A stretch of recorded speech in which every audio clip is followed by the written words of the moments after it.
우리가 우리나라를 떠나서 외국에 이민의 삶을 사는 것은 결코 쉽지 않습니다.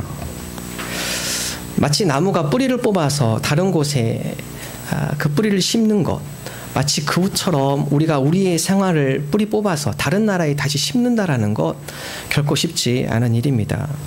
어느 한 이민자는 그곳에서 지내는 동안 6개월 동안 짐을 풀지 않았다고 합니다. 이곳에 와서 살아보니까 결코 쉽지 않은 것을 알게 되고, 그리고 언젠가 다시 기회가 되면 한국으로 돌아갈 생각을 하시고 짐을 그대로 풀지 않으시고 짐을 쌓은 채로 6개월을 지내신 분도 제가 뵀습니다. 나름대로 생각한 것과 많이 틀린 것이죠. 어느 한 유학생의 이야기입니다. 좀 오래된 이야기입니다. 유학을 와보니까 생활하는 거 문화적 차이도 있고, 또 그 가운데 허드렛 일, 이민자가 가서 할 수 있는 일은 언어가 되지 않기 때문에 주로 굳은 일, 남들이 하기 싫어하는 일, 그러한 일들을 도맡하게 되죠. 그리고 또한 먹는 것조차도 자유롭게 마음대로 먹을 수 없는 것이 또 이민자의 삶입니다. 어느 한 유학생이 그런 고달픈 유학생활 가운데 어머니께서 그 자녀를 생각해서 음식을 보내주셨습니다. 열어보니까 된장이에요. 근데 이것을 어떻게 끓여 먹어야 할까? 이 이야기 들으면 외국 사람들 이 된장라인 정말 싫어한다는데, 근데 유학생을 하면 할수록 너무 고달팠기 때문에 부모님이 싸주신 그 된장이 너무 먹고 싶어서 문을 다 꼭 걸어 잠그고 된장을 끓이기 시작했습니다. 근데 냄새가 어떻게 빠져나갔는지 끓이다 보니까 옆에 있던 아저씨가 와서 막 문을 두드리기 시작했습니다. 지금 안에서 무엇을 먹습니까? 앞으로 그 음식 끓이지 마십시오. 그 음식 먹지 마십시오. 그 냄새 때문에 내가 못 살겠습니다. 그래서 끓이다 말고 요리를 중단하고 하룻밤을 지냈습니다. 냄새를 맡고 나서 그 음식이 더 먹고 싶어요. 그래서 그 다음날 안 되겠다, 그럼 다른 음식을 끓여야겠다 해서 청국장을 이분이 끓이셨습니다. 청국장을 끓이면서 역시 문을 꼭 닫고 청국장을 끓였는데 역시 그 냄새가 또 퍼져나갔습니다. 그래서 옆에 있던 다시 그 미국인이 와가지고 문을 두드립니다. 두드리면서 내가 그 음식 먹지 말라겠는데 당신 때문에 온 동네가 이상한 냄새에 사로잡혀 있습니다. 당장 그 음식 요리하는 것을 중단하십시오. 그 유학생이 얘기합니다. 이건 어제 음식이 아닙니다. 이건 어제 끓인 된장이 아닙니다. 이건 다른 음식입니다. 그러니까 이 미국인이 한참 고민하다가 그럼 차라리 어제 거 드십시오. 차라리 어제 거 그냥 드십시오. 예. 이런 이민자의 삶, 먹는 것조차도 쉽지 않은 삶. 여러분, 먹거리뿐이겠습니까? 그 가운데 가서 경제적인 어려움, 또 여러 사람과의 의사소통의 어려움, 또 여러 환경의 어려움, 그곳에서 먹고 살고 버티는 것이 쉽지 않은 일인 것을 우리 너무나 잘 알고 있습니다. 오늘 야고보서의 말씀, 예수님의 동생 야고보가 쓴 말씀입니다. 오늘 이 야고보서의 대상의 말씀은 여러 가지 이스라엘의 기독교의 핍박, 예수님께서 부활하시고 유대인들이 본격적으로 크리스찬들을 핍박하기 시작합니다. 그 핍박이 너무 힘들어서 기독교인들이 이스라엘을 떠납니다. 그리고 다른 나라에 끼어서 다른 민족과 함께 더불어서 그 가운데 이민자의 삶을 살아갑니다. 얼마나 고달팠겠습니까? 이민자, 타 민족 가운데 여러 가지 허드렛 일을 해가면서 인종적 차별을 받으면서 부자연스럽게 살아가는 그들의 모습, 너무나 괴로워하고 힘들어하고 있는 멀리 흩어져 있던 디아스포라 유대인 기독교인들에게 격려의 메시지, 편지를 쓴 것이 야고보의 말씀입니다. 오늘 야고보의 말씀에 보면 그렇게 힘들고 고달프게 살아가는 그들을 향하여서 야고보가 첫 번째 그들에게 준 메시지, 그것이 오늘 2절의 말씀입니다. 함께 한 목소리로 읽어보도록 하겠습니다. 네, 형제들아, 너희가 여러 가지 시험을 당하거든 온전히 기쁘게 여기라. 여러 가지 신앙생활 가운데 힘들어하고 있는 기독교인들에게 야고보가 첫 번째 던진 메시지, 시험을 당하거든. 그런데 그 시험이라는 것은 한 가지 시험이 아니라 여러 가지 시험이 있음을 야고보는 고백을 하고 있습니다. 그런 여러 가지 시험을 당할 때 그것 때문에 좌절하거나 낭망하지 마시고 오히려 그것을 기쁨으로 감당하십시오. 여러분, 이것이 가능할까요? 우리 가운데 여러 가지 아픔이 있고 슬픔이 있고 고난이 있고 시련이 있고 시험이 있을 때 여러분 어떠한 마음가짐으로 그 시험을 대하십니까? 우리 마음속에 정말 기쁨으로 그 시험을 감당하고 계십니까? 보통 상식적 생각으로는 이해하기 힘든 말씀입니다. 어떻게 시험 가운데 우리가 기뻐하고 즐거워할 수 있습니까? 내 육체적으로, 정신적으로, 마음적으로, 심리적으로 힘들고 괴로운데 그 시험을 어떻게 우리가 기쁨으로 그걸 감당할 수 있습니까? 우리가 반문해 볼 수가 있습니다. 세종시가 처음 2012년 시작됐을 때 여러 가지 어려움들이 있었습니다. 그 당시에 소아과가 하나밖에 없었을 때 아이들은 많고 아이들이 병에 걸려서 병원에 가보면 대기자가 40명, 50명 기다리는데 3시간입니다. 그런 어려움 가운데 옆에 있는 약국에 가서 약이라도 좀 줘달라고 부탁하면 처방전 받아오십시오. 처방전 없이 약 못 줍니다. 저희 교회가 약국 바로 앞에 태권도장에서 예배를 드렸습니다. 2012년도. 토요일 한참 청소하고 있는데 어떤 아주머니가 아기를 들고 왔어요. 병원에 가도 3시간 기다려야 한대요. 약국에 가니까 처방전 없으면 약을 못 내준대요. 너무 괴롭고 힘들어서 갈 데가 없어서 내가 교회는 안 다니지만 교회에 왔습니다. 저보러 물어보더라고요. 목사님이시냐고. 예, 목사입니다. 갈 데가 없어서 목사님한테 왔습니다. 기도 좀 해주십시오. 교회 다니지 않는 분인데 애를 들고 왔습니다. 힘들고 어려운 상황. 버스는 1시간에 한 대씩 들어오죠. 어떤 물건을 택배를 시켜도 주소에 세종시가 뜨지가 않습니다. 택배를 하나 시켜도 시킬 수 없는 상황. 여러 가지 힘들고 어려운 가운데 많은 사람들이 적응하는 데 어려움을 겪었습니다. 그런 가운데 어느 한 선생님이 저한테 그런 얘기를 했습니다. 목사님, 그분도 역시 교회를 잘 다니신 분은 아니었는데 너무 힘들어서 교회 왔다가 같이 차 마시면서 얘기를 나눴습니다. 세종시에 있다 보니까요, 불편한 게 한두 가지가 아닙니다. 마음이 힘든 게 한두 가지가 아닙니다. 아이들 학교에 들어갈 수 있는 형편도 안 되고 유치원도 대학교 들어가기보다 더 힘든 상황. 도대체 이곳에 우리가 어떻게 살아야 할지. 근데 그분의 고백이 그렇습니다. 그런데 목사님, 내가 자꾸 이런 불편의 마음, 이런 불안한 마음, 이런 마음을 가지고 살아가니까 내 마음이 더 힘들어요. 그래서 제가 깨달은 것이 있는데요. 그냥 적응하며 살아야겠구나, 이제. 이 상황에 맞춰서 내가 적응을 해야겠구나. 내가 이 상황을 변화시킬 수 없으면 내가 이 상황에 적응되도록 나의 마음을 변화시켜야겠구나.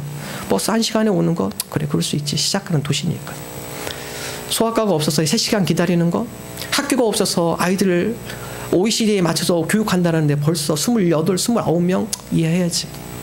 어느 정도 적응의 마음을 가지고 나니까 마음의 불편함이 조금씩 사라짐을 고백하는 것을 제가 들을 수 있었습니다. 여러분, 시험에 직면했을 때 우리가 취하는 태도는 2가지입니다. 첫 번째는 현실적 그대로 그것을 받아들이는 것입니다. 현실이 있는 그 모습대로 그것에 반응하는 것이죠. 오늘 나에게 왜 이렇게 힘든 일이 있을까? 내가 너무 힘들다. 아프다. 어렵다. 내가 이것을 잘 통과할 수 있을까? 두렵다. 시험이 있는 그 현실 그대로 받아들이는 관점, 현실적 관점, 현실적 해석입니다. 그러나 또 다른 관점이 있는데 그것은 바로 창의적 해석입니다. 시험이 나게 왔을 때 그 시험 이면에 그 가운데 또 다른 시험을 통한 축복, 시험을 통해서 주시는 은혜, 그 은혜를 바라볼 수 있는 관점, 그리고 그것을 해석해내는 창의적 해석 방법. 우리가 그 창의적 해석 방법을 가질 때 오늘 야고보서의 이 고백의 말씀을 우리가 믿음으로 고백할 수 있습니다. 너희가 여러 가지 시험을 당할 수 있으나, 여러 가지 시험을 만날 수 있으나 그 시험에 현실적으로 해석하지 말고 믿음의 관점으로 창의적 해석 방법을 동원하여 기쁨으로 받아들여라. 시험 가운데 보이지 않는 또 다른 너희 성장과 열매와 결실, 그것을 바라볼 때 시험을 통해 성장케 하시고 온전케 하시는 하나님의 놀라운 섭리를 바라보고 시험을 기쁘게 여겨라. 우리가 창의적 해석 방법을 동원할 때 시험의 또 다른 모습을 볼 수 있다는 사실입니다.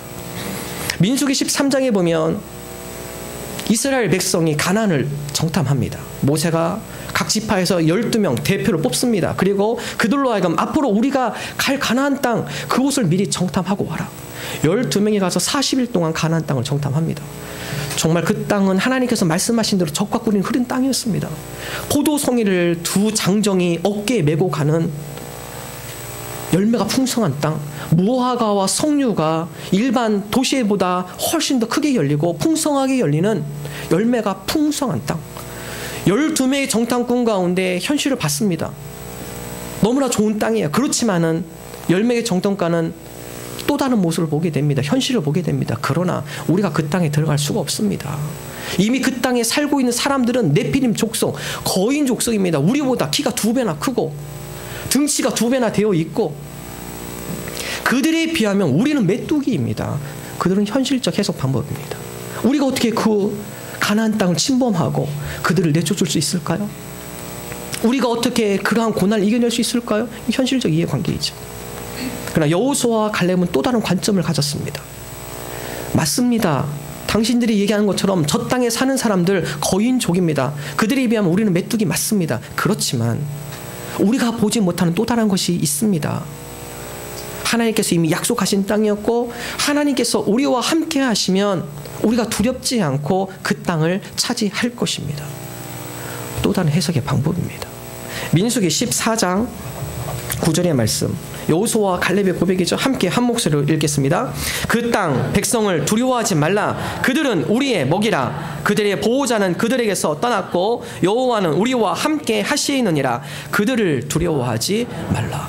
여러분, 똑같은 현실이지만 어떤 사람은 장래를 메뚜기처럼 보았고 어떠한 사람은 똑같은 현실이었지만 저들이 우리의 밥이라고 평가를 했습니다. 해석의 차이입니다. 여러분, 우리가 고통에 직면했을 때, 여러 가지 시험을 당했을 때 그것을 어떻게 해석하느냐에 따라서 우리가 고통을 유익으로 받을 수도 있고 그 고통을 현실적인 고통과 아픔으로 받을 수도 있다는 사실입니다. 오늘 이 야곱의 고백이 저와 여러분의 고백이 되기를 원합니다. 하나님, 고통에 직면했을 때 이 고통의 현실적인 것만 우리가 집착하는 것이 아니라 이 고통을 통해 하나님께서 예배하신 또 다른 축복, 하나님과 함께 하심, 우리가 그러한 믿음의 눈을 열어 믿음의 관점으로 창의적으로 이 고난을 해석하게 하여 주옵소서. 인간이 함께 살아가는 짐승 중에서 제일 싫어하는 짐승, 여러분 어떤 짐승이 제일 싫습니까? 인류적으로 인간이 함께 살아가기에 제일 싫어하는 짐승은 쥐라고 합니다. 몇천 년을 두고 사람과 원수지간으로 살아가는 것이 쥐입니다. 밤에는 대들보를 갉아 잠 못 이루게 하고 사람이 먹을 음식을 가로채고 패스트균을 옮깁니다. 여러 병균을 번식하게 하는 주범, 그것이 바로 쥐입니다. 그래서 지금은 아파트 문화기 때문에 쥐가 없죠. 예전에 저도 단독주택 살았을 때면 신발 들고 많이 따라다녔습니다. 쥐가 도망가면 내가 못 따라가니까 신발이라도 던져서 맞추려고 어르신들이 많이 그렇게 가르쳐 주셔서 신발 들고 따라가다가 쥐한테 던지기도 하고, 그래도 쥐가 사라지지 않습니다. 번식력이 너무 강합니다. 집안에 여러 가지 병균을 옮기고 음식을 먹고 그로 인해서 인간과의 여러 가지 싫어하는 관계로 존재하고 있는 쥐. 여러분, 다 쥐를 싫어하죠. 그런데 여러분, 디즈니랜드 가보면요, 쥐는요 환상의 대상입니다. 아이들이 서로 껴안고 서로 사진 찍으려고 하고 그 쥐 한 번 만나서 같이 사진 찍으려고 40-50분 줄 서 있고요. 쥐에 대한 여러 가지 인형을 하면 불티나게 팔리고요. 그게 전 세계로 퍼지지 않았습니까? 미키마우스 전 세계 아이들 환호하지 않습니까? 그 옷 입으려 하고 그 스티커나 포스터 사러 다니고. 무엇이죠? 야생적 쥐를 문화적 쥐로 바뀌었습니다. 월트 디즈니가 바꿨죠. 어떻게 해석하느냐에 따라서 쥐이지만 두려운 존재이지만 그러나 그것을 문학적 쥐로 바꿨을 때는 그것이 아이들의 선망의 대상, 어떤 아이들은 그거 가지고 희망과 소망을 품는 아이들도 있고요. 어떻게 해석하냐에 따라서 그것이 두려운 존재, 싫은 존재 될 수 있지만 그러나 또 다른 해석의 방법으로, 창의적 해석의 방법으로 그것을 접근해 나갔을 때 그것이 선망의 대상이 될 수 있다는 사실입니다. 고난도 마찬가지입니다.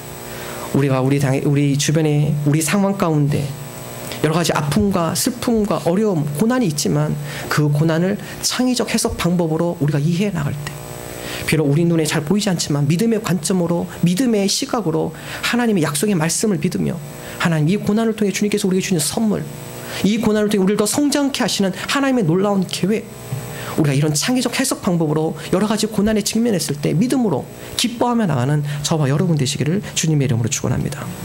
여러분, 두 번째, 오늘 야고보서는 바로 그러한 창의적 해석 방법, 그런 믿음의 관점으로 해석함과 동시에 우리가 지녀야 할 것, 두 번째는 인내입니다. 바로 인내를 통하여 온전히 이루어야 함을 말씀하고 있습니다. 4절의 말씀 함께 한 목소리로 읽겠습니다. 인내를 온전히 이루라. 이는 너희로 온전하고 구비하여 조금도 부족함이 없게 하려 함이라. 우리가 그런 창의적 해석 방법이 있지만 그것을 이루는 것은 인내를 통해 이루어짐을 말씀하고 있습니다. 특별히 야고보가 여러 가지 시험 가운데 인내를 강조한 것, 그 당시에 여러 디아스포라에 흩어져 있는 많은 기독교인들, 그들이 포기합니다. 신앙생활 하면서 살아가는 것이 너무나 힘이 들어요. 믿음이 없으면 차라리 편하게 살아갈 수 있지만 알고 있기 때문에, 믿음이 있기 때문에 하나님 보시기에 기뻐하지 않는 그런 일들을 하면서 살아가는 것이 너무나 어렵습니다. 주변에 있는 많은 사람들이 포기합니다. 나 더 이상 이렇게 신앙 가지고 못 살겠어. 힘들고 어려울 때마다 신앙의 회의가 들어요. 도대체 하나님이 함께 하시는 거야? 살아계시는 거야? 그리고 신앙을 덮습니다. 도중에 신앙을 포기하는 많은 크리스찬들을 생각하며 여러분 포기하지 마십시오. 인내하십시오. 인내를 통해 하나님이 여러분을 온전하게 이루실 것입니다. 부족함이 없는 사람으로 하나님께서 여러분을 채워주실 것입니다. 여러분 이것이 야고보의 고백입니다. 여러분 야고보만 그렇습니까? 바울도 똑같은 고백을 하죠. 갈라디아서 6장 9절의 말씀 함께 한 목소리로 읽습니다. 우리가 선을 행하되 낙심하지 말지니 피곤하지 아니하면 때가 이름에 거두리라. 바울도 똑같은 고백을 합니다. 하나님의 선, 하나님의 뜻대로 살아가다가 그러한 일들을 행하다가 낙심하지 맙시다. 왜냐하면 피곤하지 아니하면 때가 이름에 거둘 것입니다. 그럼 인내하는 가운데, 그 가운데 하나님의 뜻, 선한 마음을 품고 하나님을 신뢰하며 의지하며 나가는 가운데 때가 될 때 하나님께서 이루어 주심을, 열매를 맺게 하심을 바울은 고백을 하고 있습니다. 우리가 인내하면서 포기할 때가 있어요. 그 이유 중에 하나는 하나님의 때가 아니라 우리의 때를 우리가 생각하기 때문에 그렇습니다. 이 정도면은, 지금 이 정도 겪었으면 이제는 변화가 되겠지. 여러분 그것은 우리의 생각입니다. 오늘 성경 말씀은 때가 이름에 거두리라. 이 때라는 것은 하나님의 때를 언급을 하고 있습니다. 우리의 생각, 우리의 입장, 우리의 때가 아니라 하나님께서 예비하시고 준비되어 놓은 그때, 그 타이밍이 되어졌을 때 하나님께서 그 가운데 열매와 결실을 맺히게 할 것입니다. 그럼 성경은 바로 하나님의 때를 기다린 사람들이 많이 나와 있습니다. 아브라함, 그가 100세 때까지 자녀가 없었어요. 99세까지 자녀가 없었습니다. 하나님의 때를 기다렸습니다. 그리고 100세가 되어졌을 때 비로소 하나님의 선물을 받습니다. 요셉, 그 형들에게 배신을 당하고 깊은 웅덩이에 빠지고 노예로 팔려나가고 누명을 쓰이고 감옥에 갇히고 깊은 웅덩이와 감옥 속에 자기의 때를 기다린 것이 아니라 하나님의 때를 기다렸습니다. 그 시간이 무척 길었어요. 그가 30살, 30살이 되었을 때 비로소 하나님 때가 임했을 때 하나님께서 요셉을 들어 애굽의 총리로 세우셨습니다. 요셉은 기다렸습니다. 자기의 때가 아니라 하나님께서 자기를 통해 그의 꿈을 이루실 그때. 성경의 인내라는 것은 나의 때를 기다리는 것이 아니라 하나님, 이 여러 가지 시험과 과정 가운데 하나님께서 준비하신 타이밍, 그 타이밍 때까지 하나님 인내하게 하여 주옵소서. 그로 인하여 하나님께서 이루시는 뜻을 우리가 맛보게 하여 주옵소서. 다윗도 마찬가지입니다. 사무엘이 다윗에게 기름을 붓죠. 그리고 내가 하나님께서 너를 이스라엘 왕으로 삼으신단다. 그럼 다윗이 그 기름을 부음받고 광야에서 10년 이상 지냈습니다. 사울에게 쫓기며 죽음의 위기를 몇 번이나 직면했습니다. 다윗의 마음에 왜 그런 마음이 없겠어요? 하나님 때가 도대체 언제입니까? 지금 이 정도 했으면 하나님 이루어져야 하는 거 아닌가요? 그러나 다윗은 하나님의 때를 기다렸습니다. 하나님께서 그에게 약속하신 말씀, 그리고 하나님께서 하나님이 작정한 그 시간, 다윗이 그 시간을 기다렸기 때문에 이스라엘의 왕으로 세움받을 수가 있었습니다. 우리의 때가 아니라 하나님의 때를 기다리며 하나님, 오늘도 우리가 인내하게 하여 주옵소서. 여러 가지 시험과 어려움이 있지만 하나님, 내 생각이 앞서지 않게 해 주옵소서. 행여나 그것 때문에 내가 좌절하거나 낭망하지 않게 하여 주옵소서. 낭만과 좌절을 통해 내가 불신앙 가운데 들어가지 않게 하여 주옵소서. 그 때를 통해 우리를 온전케 하시고 우리를 다듬으시고 우리를 하금 열매 맺는 사람으로 인도하시는 그 하나님의 손길, 그 때를 기다리게 하여 주옵소서. 운동선수들을 보면 선수촌에 가면 코에서 단내가 날 정도로 뛰게 하고 또 훈련을 시킨다고 합니다. 평생 운동을 한 사람들이지만 그곳에서 훈련받으면 그 사람들도 운동장에 쓰러질 정도로 강한 인내에 훈련을 시킨다고 합니다. 그 이유가 그렇게 쓰러질 정도가 되어졌을 때 그때 근육이 자란다고 합니다. 아마 여러분 체력장 다 해보셨죠? 예, 학력고사 다 치르시면서 체력장 해보셨죠? 체력장 할 때 턱걸이 할 때 최대로 했던 것이 10번. 그러면 7, 8번까지 별로 근육이 안 생긴대요. 언제 생기느냐? 자기의 한계 10번에 다다랐을 때 마지막 11번, 한 번만 더 하자 해서 확신이 올라오려고 안간힘을 쓸 때 그때 근육이 자란다고 합니다. 여성들은 어떻게 되죠? 매달리기, 오래 매달리기 하셨죠? 예. 딱 해서 1분 버티는데 1분 버티다가 정말 61초, 예. 그 1초 때 턱이 내려올 때 그때 안간힘 쓸 때 그때 근육이 자란다고 그래요. 그때 근육이 생긴다고 합니다. 영적인 근육은 언제 생길까요? 그래서 우리 보통 영적인 맷집 얘기하는데 언제 생길까요? 힘들다 이 얘기 나올 때 도저히 못 참겠다, 도저히 못 견디겠다 라는 편이 나올 정도가 되어졌을 때 그때 시험이 우리에게 유익이 있다고 합니다. 바로 그러한 상황에 다다랐을 때 우리가 믿음으로 신앙으로 성장한다고 합니다.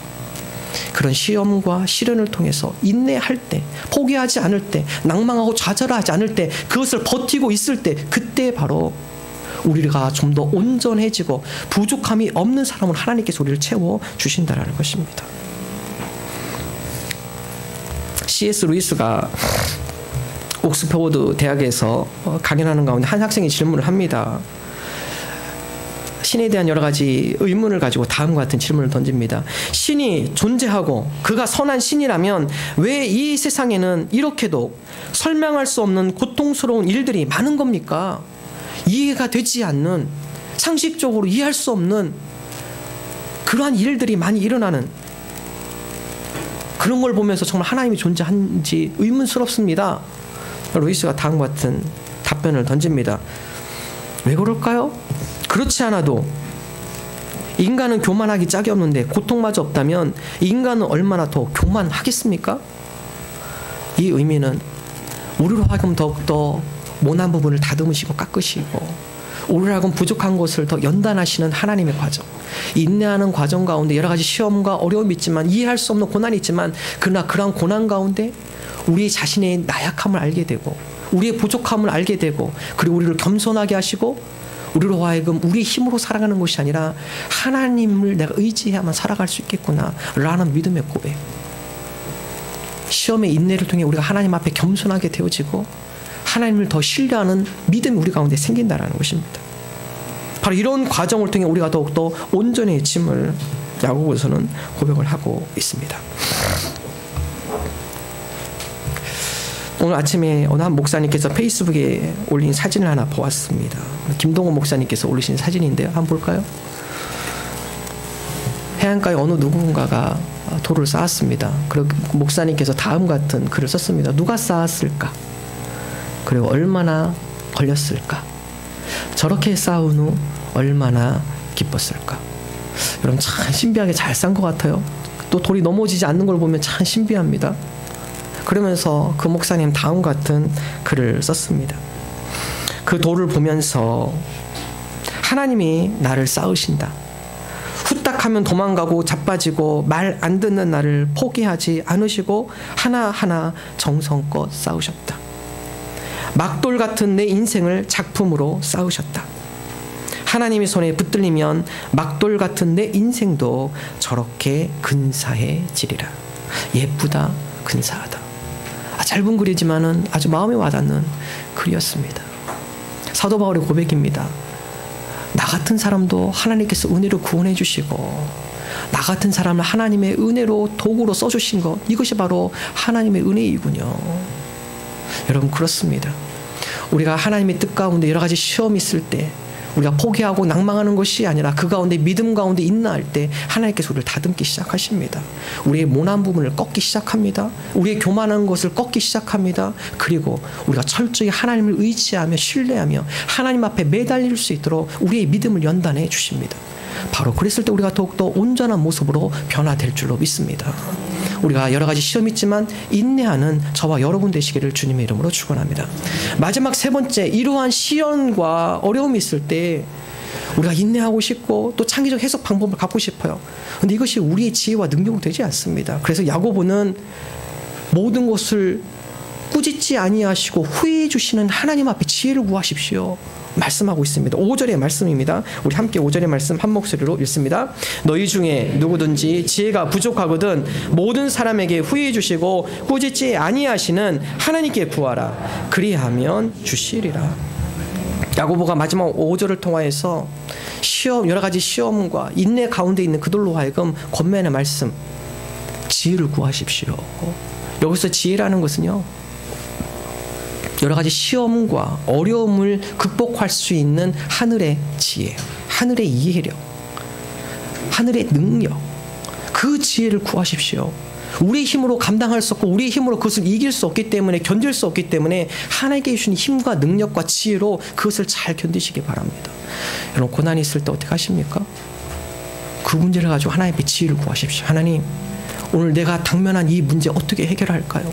내 이성적 상고와 이해력으로는 제가 그것을 받아들일 수 없습니다.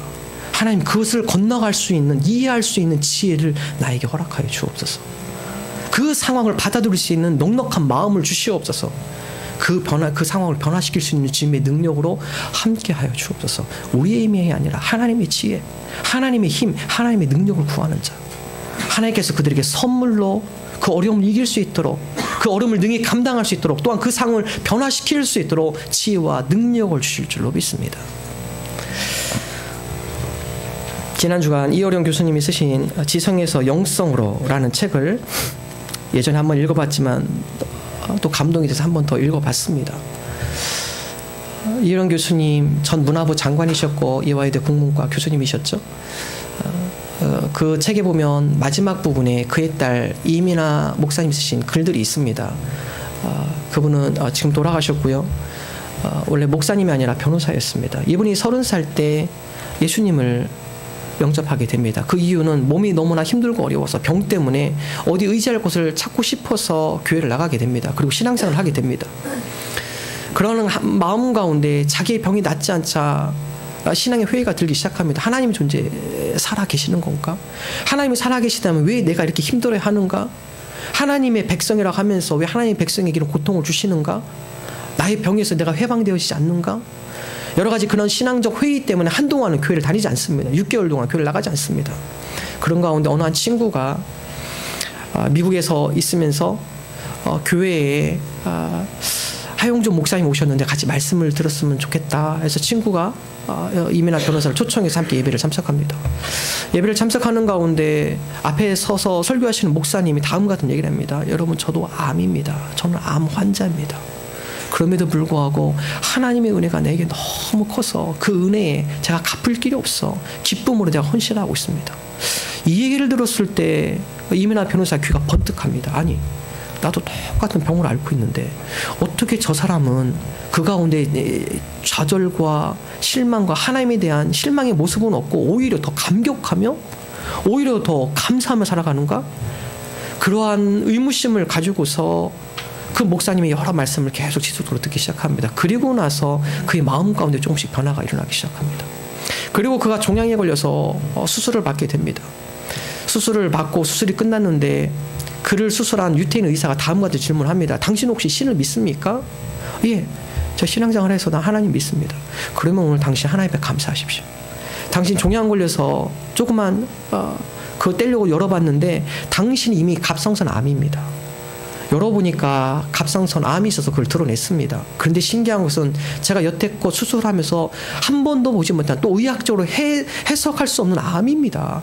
갑상선 암이 퍼지지 않고 마치 누군가가 손으로 암을 꽉 잡아놓은 것처럼 그 부위만 암이 퍼져 있습니다. 이것은 의학적으로 해석할 수 없고 설명할 수 없는 부분입니다. 누군가의 손이 당신의 갑상선 암이 퍼지지 않도록 그것을 잡고 있었습니다. 당신 하나님께 감사하십시오. 그러고 나서 암에 대한 치료를 가지고 항암 치료와 방사능 치료를 계속 받기 시작합니다. 여러 치료하는 가운데 하나님 앞에 간구합니다. 하나님, 제가 사역을 하면서 통역 사역을 하고 또 여러 집회 가운데 하나님의 사역을 감당함에 있어서 이 암 좀 고쳐주십시오. 10년 동안 이 암을 갖고 다니다 보니까 너무 힘이 듭니다. 그날도 역시 집회를 마치고 병원에 전화를 해서 예약 날짜를 잡고 가려고 준비를 하고 있었습니다. 병원에 전화를 해서 몇 시쯤에 들어가면 되겠습니까? 근데 담당 의사가 사진을 보고서 잠시만 기다려 보십시오. 다시 또 연락드리겠습니다. 이 얘기를 듣고 이민아 변호사가 놀랍니다. 아, 이제 큰일이 생겼구나. 이제 내가 좀 마음의 준비를 해야겠다. 그리고서 짐을 싸고 아이들 픽업을 다 다른 분들에게 부탁해주고 병원을 가려고 서두릅니다. 근데 30분 뒤에 전화가 왔어요. 담당 의사가 다음과 같이 얘기합니다. 오실 필요 없습니다. 않으셔도 됩니다. 당신 항암치료 받는 그런 가운데 힘들어서 폐업할 분위기가 있는 그런 사업가들한테 오른손이 하는 것을 왼손이 모르게 또 다른 사람을 통해서 사업을 지원해주고, 성교사님들 오시면 그분들을 위로해주고 격려해주고, 여러분 그 한 분이 그렇게 돈을 쓰는 모습을 보고 교회와 또 그 지역 한인 사회 가운데 이야기가 되기 시작합니다. 저분 참 멋지게 사시네. 저분 참 돈을 멋지게 쓸 줄 아시네. 이런 그 한 분의 영향으로 주변 사람들이 영향을 받기 시작합니다. 그리고 주변에 어느 정도 경제적으로 여유가 있는 분들이 그의 모습을 닮아 그렇게 변화되기 시작했습니다. 그분의 삶의 한 사람의 변화로 인해서 주변에 있는 많은 사람들이 하나님을 믿는 사람들이 변화되어지고 저러한 좋은 일을 하게 되는구나. 그 한 사람으로 영향으로 인해서 수많은 사람들이 예수님께 돌아오는 놀라운 역사를 그 장로님께서 간증하시는 것을 들을 수가 있었습니다. 여러분 그렇습니다. 하나님께서 우리를 부르신 것, 이 공동체를 세우신 것, 우리뿐만 아니라 우리가 하나님의 영광을 위하여서 주변에 있는 많은 사람들로 하여금 주님의 놀라움을 함께 나누고 그 가운데 그것을 함께, 그 은혜를 함께 그들에게 공유할 수 있는 그러한 공동체로 세워주기 위해서 우리를 부르셨습니다. 여러분 이것이 바로 간증이죠. 우리 삶 가운데 하나님께서 역사하시는 일들을 우리가 체험하고 그것을 함께 나누는 것, 간증입니다. 그래서 여러분 목장하실 때 꼭 빠지지 말아야 할 것, 여러 가지 힘들고 어려운 일 한 주간 있을 수 있죠. 그러나 그럼에도 불구하고 하나님께서 이 한 주간 나에게 베푸신 은혜는 무엇인가. 여러분 그 간증이 살아있을 때, 하나님께서 함께 하시는 그 믿음의 간증을 함께 나눌 때 은혜는 더 확산되어지게 된다는 사실입니다. 여러분 우리 교회가 그런 공동체가 되기를 원합니다. 하나님께서 우리를 회복시켜 주시고 변화시켜 주시고 그 놀라운 은혜를 우리가 체험으로, 간증으로 다른 사람한테 함께 나누어 주는, 그래서 그 사람들로 하여금 하나님 앞에 돌아오고 하나님 앞에 영광 돌리는 그런 아름다운 공동체, 우리가 그러한 주님의 도구로 쓰임받는 저와 여러분 되시기를 주님의 이름으로 축원합니다. 노아를 향하여서 내가 노아였으면 그런 이기적으로 다른 사람 다 죽게 놔두고 나 혼자 방주로 들어가지 않겠다. 어떻게 그런 사람이 하나님의 의인이냐 라고 하며 비판적인 글을 쓴 사람이 이효령 교수입니다. 이효령 교수가 거기서 항복합니다. 나는 그 딸의 아버지를 해준 게 아무것도 없는데 미나가 믿는 하나님 아버지가 모든 걸 다 해주는구나. 그의 암도 고쳐주고 그의 망막도 하나님께서 회복시켜 주시고 마지막 세 번째로는 그의 자폐아, 그가 망막이 회복된 후에 3개월 뒤에 그 자폐아가 회복이 되어집니다. 그런 가운데 자기가 할 수 없는 것을 하나님께서 채워주시는구나. 그 하나님 아버지를 내가 이제는 믿어야겠구나. 그리고 이효령 교수가 세례를 받습니다. 놀라운 하나님의 기적이죠. 문제는 그 다음입니다. 그리고서 3개월 뒤에 이민아 변호사가 큰 시험을 당합니다. 그의 아들, 큰아들, 버클리 법대를 나오고 변호사를 준비하고 있는 그 큰아들이 코마 상태에 빠집니다.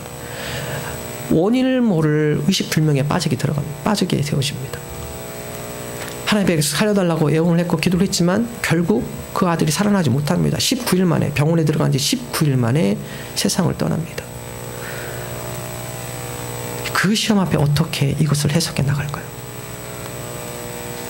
여러분 우리가 다른 사람 얘기지만 여러분 가운데 우리가 신앙생활하면서 기쁨도 있겠죠. 즐거움도 있겠죠. 그렇지만 예기치 못한 고난이 당할 수 있습니다. 여러분 그럴 때 어떻게 이겨내시겠어요? 그 시험을 여러분 어떻게 극복하시겠습니까? 이민아 변호사가 그 문제를 가지고 하나님 앞에 씨름합니다. 하나님 도대체 이유가 무엇입니까? 저에게 이런 회복의 은혜를 주시고 치유의 은혜를 주시고 놀라운 기적을 베풀어 주셨는데 왜 오늘 나의 사랑하는 아들을 데려가십니까? 이유가 무엇입니까? 제가 이 고난을, 이 시험을 제가 어떻게 이겨야 합니까? 눈물로 씨름하며 하나님 앞에 부르짖으며 그 앞에 나갈 때 하나님께서 다음과 같은 말씀을 주십니다. 이사야 55장 8절의 말씀. 이는 내 생각이 너희와 다르며 내 길은 너희의 길과 다름이니라. 사람의 지혜와 이해력으로 극복할 수 없어요. 그 문제를 가지고 하나님 앞에 간절히 간구합니다. 하나님, 이 시험을 이길 수 있는 지혜를 주옵소서. 이 시험을 이길 수 있는 능력을 주옵소서. 내 힘으로 감당하기가 너무나 힘이 듭니다. 이성적으로, 현실적으로 받아들이기가 너무 어렵습니다. 하나님, 이것을 건너갈 수 있는, 뛰어넘을 수 있는, 이것을 극복할 수 있는 지혜와 능력을 저에게 허락하여 주옵소서. 그럼 극복했습니다.